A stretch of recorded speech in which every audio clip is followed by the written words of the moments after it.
Okay, Crushing It 2021, day 10. How are you guys doing? Are you doing it? I really hope you are digging in and doing this work. So I got notes because I don't want to forget anything. But I want to talk to you today about what robs your confidence.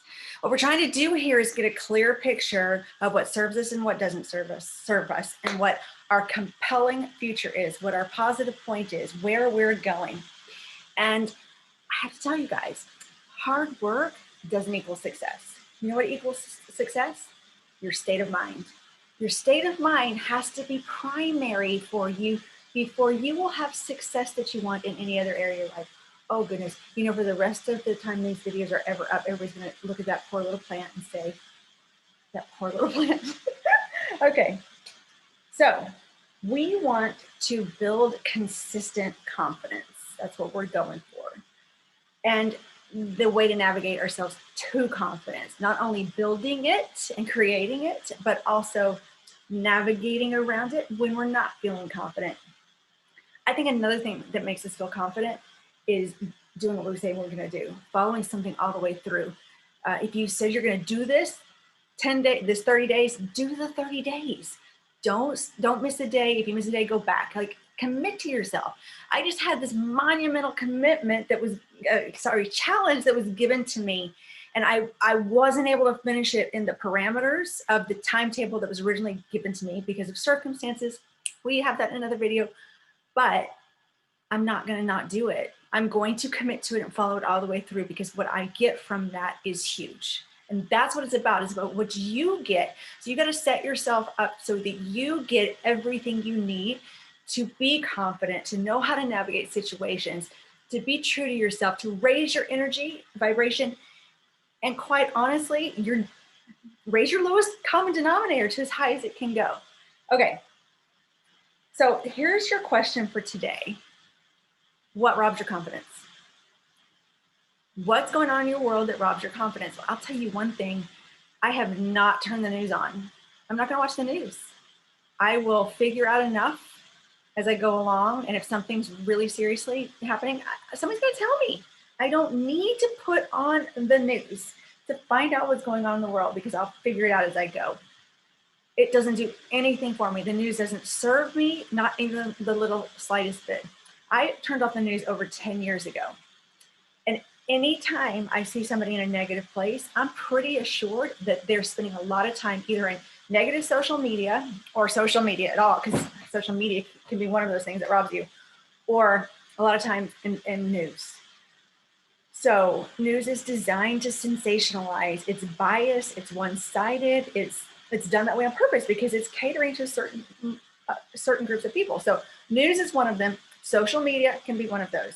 You're playing the comparison game, then get off social media.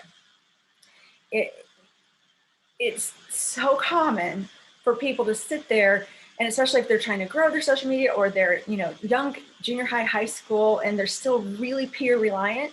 But it happens to all of us. The comparison game. It's a highlight reel, guys. Here's the reel. See the poor little plant? I've been so busy. It's dying, and it's not the first one I've killed. That's reality. I'm not putting that on my Instagram, right? Because, and even that book is missing. See, that's reality. But it's not the perfect little picture. If you've noticed in the last 10 videos, I haven't been perfect all the time because it's not reality. So don't compare yourself to what's going on in social media. What other kind of things are robbing you? So what about hanging out with people that aren't positive, or that drain your energy, or they're just negative, or gossip, or do things that you are either have risen above or trying to rise above, and they just pull you back down. Not only do you get back to that lower energy state, but it robs your confidence, right? Okay, what about, oh, and by the way, let's talk about the friends and stuff. There was a time when I was working on shifting the way I think to a more positive way of being, and there were certain people I couldn't be around. I couldn't, because I wasn't strong enough. My neural pathways weren't built strong enough yet. And I had to stay away from those people until I could get stronger. Dean Graziosi talks about an old friend that he's had forever who's the same way. And when he's around him, he just asks him an old question about high school, and that gets him on a positive path. And they talk about that for a while, and then he just spends limited time with that person. there are people in your life and even family, and family is the ones you can't necessarily get rid of, that aren't very positive, and you have to limit your time and you have to protect yourself. It would be like, oh, let's say you stop drinking and it hadn't really become a part of who you are yet. You're not going to go out to a party or a bar until you get rooted in who you are, right? So same thing. If you're struggling with negative thinking, you need to clean out your we talk about this. You need to clean out your phone. You need to clean out your friends list. You need to decide who you're going to spend limited time with, because they are robbing you of energy and confidence. What about focusing on your past failures? Beating yourself up. Last video, right? Beating yourself up when you get off track, focusing on the past, the things that you've done that you aren't happy about, staying in shame and blame and pain and guilt. Those all rob you of confidence, okay? What about focusing on the things you're not really that good at? We don't have to be good at everything. We need to fall in love with the parts of us that are already good at some things if we love them, and go with that, like really work and focus. If they make us happy, focus there. I still can't hire everybody that I'd like to hire yet, because you know what my strength isn't?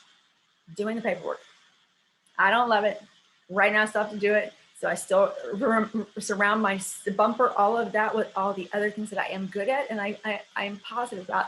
But there will come a time where somebody else will do that for me. So I never have to spend my energy there. Right now I still do, so I got to buffer it. And that happens to be the case. But I don't have to beat myself up over it or focus on the fact that I'm not really good. Or every year when I go to do taxes and I pull everything out, I could just start beating myself up for a week, right? But no, focusing on our weaknesses is not going to give us confidence or energy. It's only going to take it away.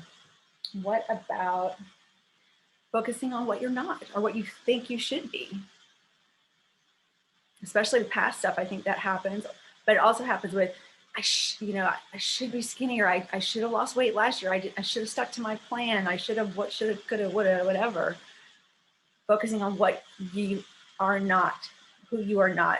But I think that also goes with focusing on what you're not, who you're not, focusing on what you don't have, being in a place of focusing on what you don't have or what you want and you don't, and you're not getting what you want, whatever that looks like.